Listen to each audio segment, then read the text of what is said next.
Hi everybody. In this video, I'm going to be going through some equivalence ratios and we're going to be working on some mole conversions together. So we've already learned one equivalence ratio and it is involving Avogadro's number.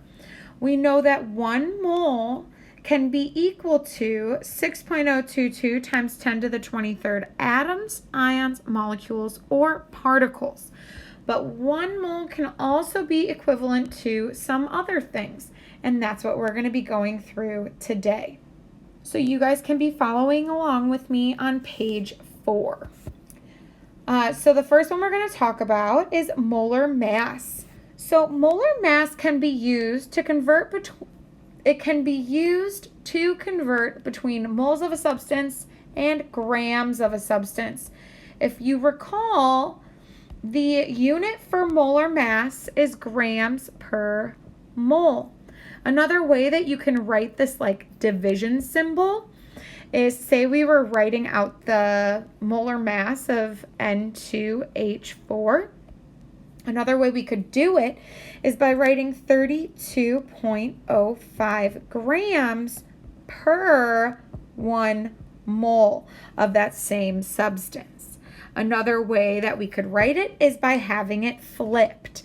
So we could say 1 mole of N2H4 is equivalent to 32.05 grams of N2H4.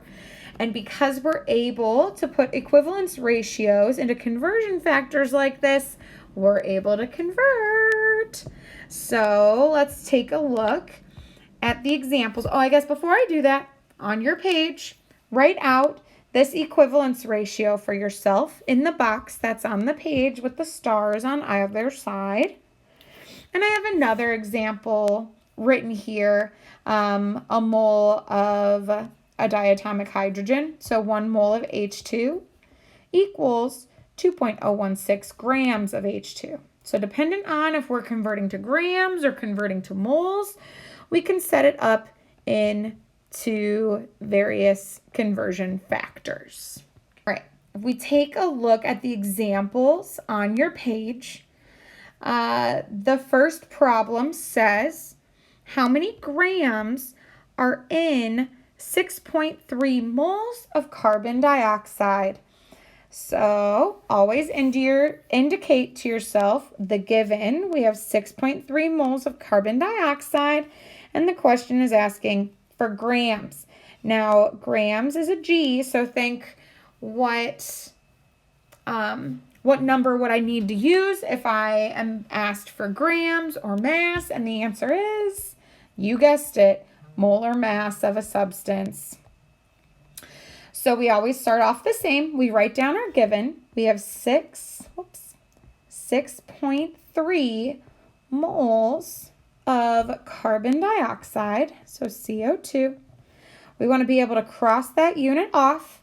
So whatever unit you start with, you always want to put it into the denominator of the next conversion factor. So we have moles of CO2 down here. And we do know that a mole of a substance equals the molar mass of that substance. So we are able to put grams of CO2 up top. And we always know that 1 mole equals the molar mass of a substance. So what we have to do now is calculate the molar mass of CO2. So we have 1 carbon, and carbon's mass is 12.01. And we have 2 oxygens, each at 16. So that's 32 grams total for the oxygens. So 32 plus 12 equals 44. And then we have 0.01. So the molar mass of CO2 is 44.01. So we plug that number in next to our grams. Double check that you have set this up so that the units can cross off. We have moles in the numerator, moles in the denominator. We are left with grams not crossed off, which is what the question is asking for. So we are ready to solve. It is 6.3 times 44.01, and that is equal, whoops, let me scoot some things over here. That is equal to 277, and let's pay attention to sig figs here.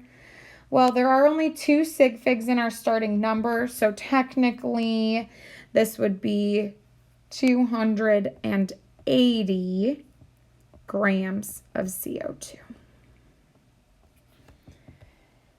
All right. Now, if you're not getting the sig figs, honestly, round it to a reasonable place.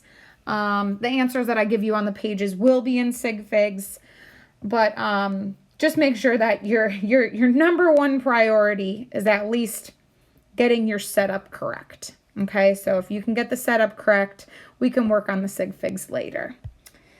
All right, the next example, it says how many moles, so this time we're going to moles, so we're not starting with it, we want to end with it, are in 22.78 grams of copper. So we started off the same. We write down our given. So we have 22.78 grams of copper. We build our conversion factor because we're converting. And we want to go from grams to moles. And we do have an equivalence ratio for that. So we can set up our conversion factor here so that we can cross off units. The unit that we start with goes into the denominator. So we have grams of Cu in the denominator, and moles of Cu go up top. We know that 1 mole of a substance is equal to the molar mass of that substance. So we're going to put a 1 in front of the unit mole, and then we need to look up the grams of copper from the periodic table. And luckily, this isn't a compound, so it's extra easy. Whatever the mass, the average atomic mass is on the table, that's what we can use as our molar mass here. So copper has a mass of 63.55. So if we take a look at our math here, 63.55 is in the denominator, so we are going to have to divide in this problem and not just multiply. So we have 22.78 times 1 mole equals 22.78. And you want to divide that by whatever's in the denominator. So divided by 63.55. And the answer in my calculator is a very long decimal. So we have 0.358457907. That is way too many digits. So we take a look at our starting number. There were only 4 significant figures, so we want to round that off at 4 sig figs. So we have 0.358 and then a 5, so that last 4 is going to round up to a 5. And our unit is moles of Cu. And that's it. So that is, or those are some examples of conversions that you could get using a molar mass equivalence ratio, where 1 mole can be equal to the molar mass of something. Now, the last equivalence ratio that we're going to talk about in this unit is volume. So let me go back to here. We'll take a look at volume. So for volume of a gas, it's really easy. You just have to memorize a number. It's not like molar mass. And actually it's not page 5 anymore, so I'm going to scribble this out. Unlike molar mass, we don't have to calculate anything to find the number. 1 mole of a substance equals 22.4 liters of that substance. So the volume of a mole of any gas at STP, which stands for standard temperature and pressure, is 22.4 liters. That is a number that you need to memorize, 22.4 liters. Now, standard temperature and pressure is just the conditions under which we study gases, and we'll get more into this in later units, especially the gas unit that we enter into. But that's what STP represents. Now, the volume of something, if it is not at this standard temperature and pressure, it will then not equal 22.4 liters.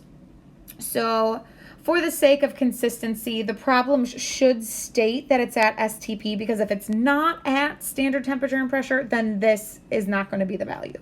But for us in general chemistry, it is. It is always going to be a value. 1 mole of a substance is going to equal 22.4 liters. So if I ever ask you about volume, if I ever ask you about liters, maybe I ask you about milliliters, and we have to do a little extra converting, you are going to be using this equivalence ratio. And because they are equivalent with converting, we are able to check them into conversion factors based off of what we are converting to. So if we start with liters, then liters goes in the bottom. If we start with moles, then moles goes in the bottom. So we're going to do some examples with this. So I'll come back here. So here's our last equivalence ratio of the unit. And we'll work through these examples. The liters ones are so nice. So's the one with molecules. It just has a really big number to write down. But these ones are nice because we don't have to look anything up on our periodic table. We just plug some numbers in and make sure we put them in the right spot. So for this first example, it says how many liters. So we're going to be converting 2 liters here. How many liters is 0.65 moles of O2 at standard temperature and pressure? So like every other conversion, we start off by writing our given, 0.65 moles of O2. And we build our conversion factor. Whatever unit we start with, in this case, the unit is moles of O2. Moles of O2 goes into the denominator. And we do know the equivalence ratio of liters to moles. So liters of O2 goes up top. Now, sometimes this is where people mix it up a little bit. So this is our equivalence ratio. 1 mole of a substance is equal to 22.4 liters of that substance. It is that easy. These are the numbers that we plug in to this conversion factor. Even though it says O2 here, we do not have to double anything. We simply write down, it could say H2O, it could say CO2. We don't have to do any extra addition if it's not molar mass. So the number that we always put next to liters is always going to be 22.4, and it is that easy. It does not need to be any more complicated than that. That's it. And then the number next to mole, well, 22.4 liters is equivalent to 1 mole. So we put 1 mole on the bottom. Moles can cross off. We're left with liters, which is what the question asked for. So we are ready to solve. So this one is just 0.65 times 22.4. And there's 2 sig figs in 0.65. So we can round our number to 2 significant figures. In my calculator, I got 14.56, but if we put that in 2 significant figures, then the answer is 15 liters of O2. And that's it. It's a nice and easy one when it's just conversions using liters. And then our last example here, we have how many moles of krypton are in 32.5 liters of krypton. So we start off by writing our given. Oh, did I say 32.5? I meant 32.9. So our given is 32.9 liters of krypton. We build our conversion factor. We plug in our units. We plug the numbers in and we solve. So liters goes on the bottom. Liters of Kr. And whatever that is equivalent to is a mole. Liters are always equivalent to 1 mole of that same substance. Liters can cross off and we're able to solve. We just have to plug our number in. So if we think back to our conversion, 22.4 liters is what always goes next to the L, or I guess 22.4 goes next to the L. So we put 22.4 next to liters, and we can solve at this point. So we have 32.9 times 1 divided by 22.4. Now, any number times 1 is itself, so we can just do 32.9 divided by 22.4. The answer I got, and please be following along with me, is 1.46875. But we want to round that off to sig figs. So in our given, we had 3 significant figures. So our recorded 3 significant figures is going to be 1.4, and then there's an 8 after the 6, so it's going to round that 6 to a 7. So 1.47 moles of krypton is our answer. And those are some examples using the 2 new equivalence ratios that you've learned. So now you should work through the practice on the next page. I believe it's only with those 2 new equivalence ratios, and then after that I combine it to have all 3 equivalence ratios. But for the top of the page, it's just grams to moles, moles to grams, grams to liters, liters to grams. And you do have to show your work for everything. Make sure you set it up so that things can cross off. And let me know if you have any questions.